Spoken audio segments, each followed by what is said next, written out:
Bom, nesse exemplo 44, vimos no exemplo 43 a similaridade de classes e tipos, né? A função tipo aqui, que na verdade classes e tipos são a mesma coisa. E nesse exemplo 44, nós vamos ver uma motivação, porque a gente vai ver no próximo exemplo 45, o que são metaclasses, através de alguns exemplos. Então a gente vai ver classes de filósofos. Cada filósofo precisa de um mesmo conjunto de métodos, ou cada classe aí precisaria do mesmo conjunto de métodos. Nesse caso, para facilitar a vida, cada classe aqui precisa só de um método, cada filósofo aqui precisa só de um método que chama a resposta. E uma forma de implementar é ter o mesmo código para qualquer filósofo. Então, vamos ver aqui um primeiro exemplo. Você tem a classe filósofo 1, cuja a função interna da classe chama a resposta, que recebe como argumento self e um número de argumentos variável e retorna 35. O filósofo 2, a mesma função. O filósofo 3, a mesma função. E aí eu instancio um objeto, Platão, que é um filósofo 1. E aí eu imprimo Platão.método a resposta dele. Depois eu crio um outro filósofo Kant, que é um outro objeto, que é um filósofo classe filósofo 2, e imprimo o método a resposta do filósofo 2. No caso, eles imprimem o mesmo valor, 35. E aí, imprime aqui 35 para o filósofo Platão, 35 para o filósofo Kant. Beleza. Só que veja aqui que nesse tipo de exemplo a gente tem que fazer a mesma cópia desse método para as diversas classes de filósofo. Como é o mesmo tipo de método, né? Isso gera risco de erro, porque ficar copiando o mesmo tipo de coisa para todas as outras classes. É muito trabalhoso, tedioso manter isso aí. Imagina aí num código gigantesco de diversas classes tendo a mesma funcionalidade, né? Então a gente projeta uma base que contém o método a resposta e cada filósofo herda esse método dessa classe base, né?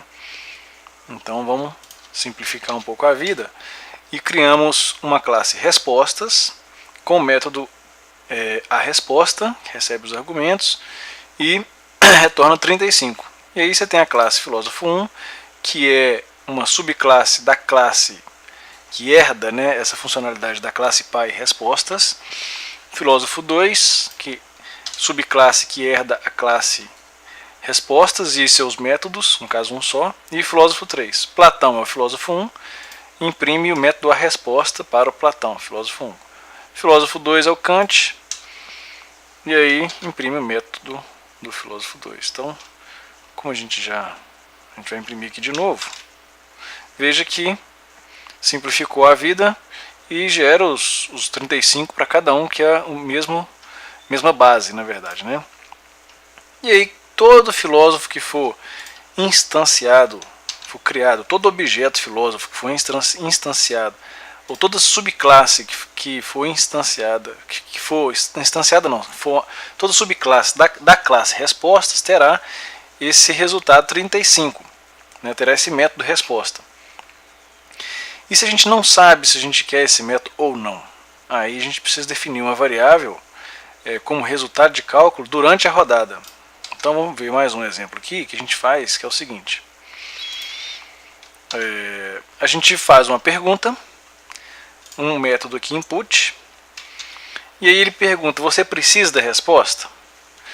E aí, se for S, você tem uma variável quer, você cria uma variável quer e ela recebe verdadeiro. Se não, quer é falso.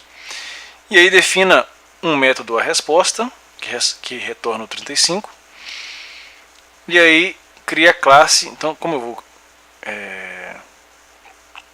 Bom, tem um método a resposta, né, que recebe o número de argumentos, e eu crio uma classe filósofo. Se se a variável quer for positiva, então se quer, né? Então a classe filósofo, chamando o método da resposta, recebe a resposta. A função é a resposta. Vamos ver. Talvez a classe tenha que ser criada. A classe 2, cria uma classe 2, filósofo 2, se a variável quer é verdadeira, filósofo 2, ponto, atributo a resposta, recebe a função a resposta que retorna 35. Cria uma classe 3, se, então online, vamos dizer assim, né? Se o atributo é quer, se você quer a resposta, você tem um atributo criado para o filósofo 3, para a classe filósofo 3, né?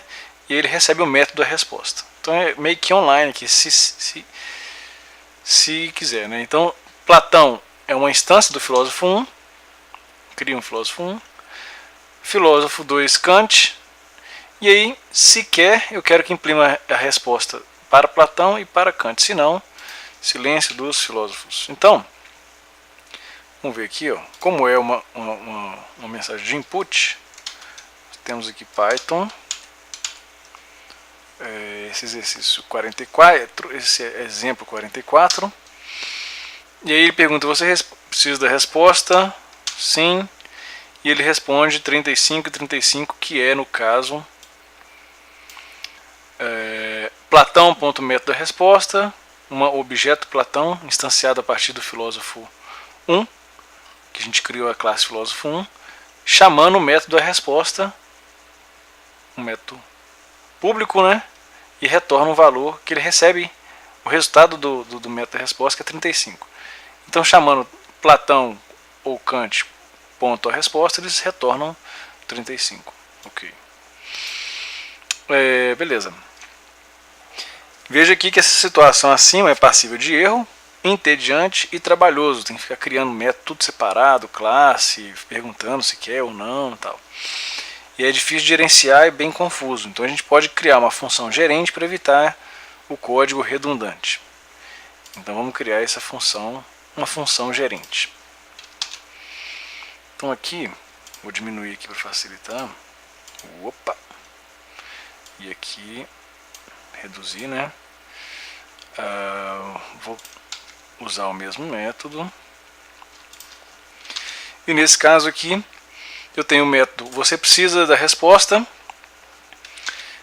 se sim, que é true, se não, que é false, a resposta é 35, e a função gerente é a grande resposta.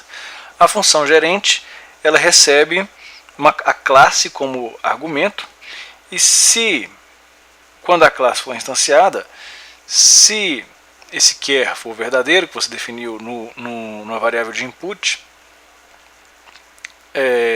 a classe ela cria um argumento dela, que é o argumento a resposta, que recebe o resultado dessa função a resposta, que é 35. Então, eu não pergunto se então, aqui como no código acima. Se quer resposta, se if quer, se não else. Não. Aqui agora eu já criei uma função gerente a grande resposta da classe, né? A classe recebe esse argumento. E eu crio a classe 1,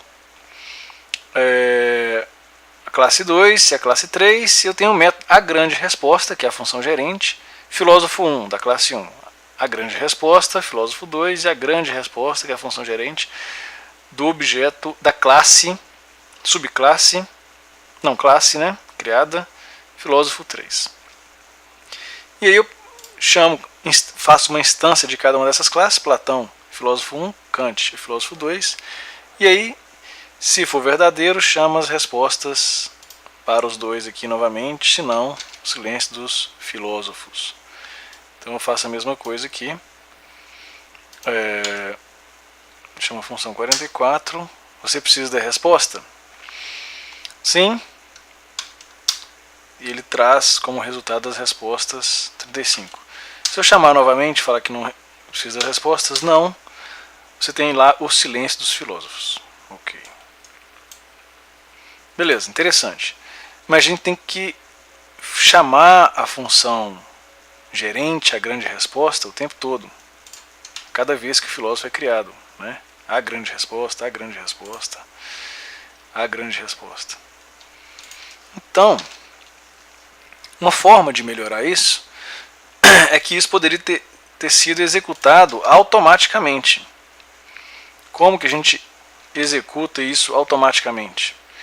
A gente cria um conceito aí parecido com o decorador.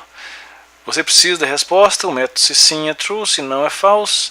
Você tem o método da resposta, a função gerente, a grande resposta, é a mesma coisa aqui, né? E agora, em vez de retornar aqui na outra função gerente, a classe.resposta retornava a resposta para a classe. Aqui, essa função a grande resposta retorna a própria classe que a função gerente a grande resposta cria. E aí esse aqui, por quê? Porque esse aqui, como ele retorna a própria classe, esse aqui é um decorador, né, da função ou da classe, né? Então nós temos o método decorador que recebe como argumento a classe e retorna a própria classe, em que a classe ponto argumento, o parâmetro a resposta, recebe o resultado da função a resposta. Então nós decoramos a classe filósofo 1 com o método a grande resposta, essa função gerente a grande resposta, a classe filósofo 2 e a classe filósofo 3. Crio objetos Platão e Kant dos tipos das classes filósofo 1 e 2, e aí faço essa nova chamada. Então, novamente aqui, eu pergunto, né, se precisa da resposta, sim, e ele responde 35, 35. Se não precisa, você tem o silêncio dos inocentes. Ok?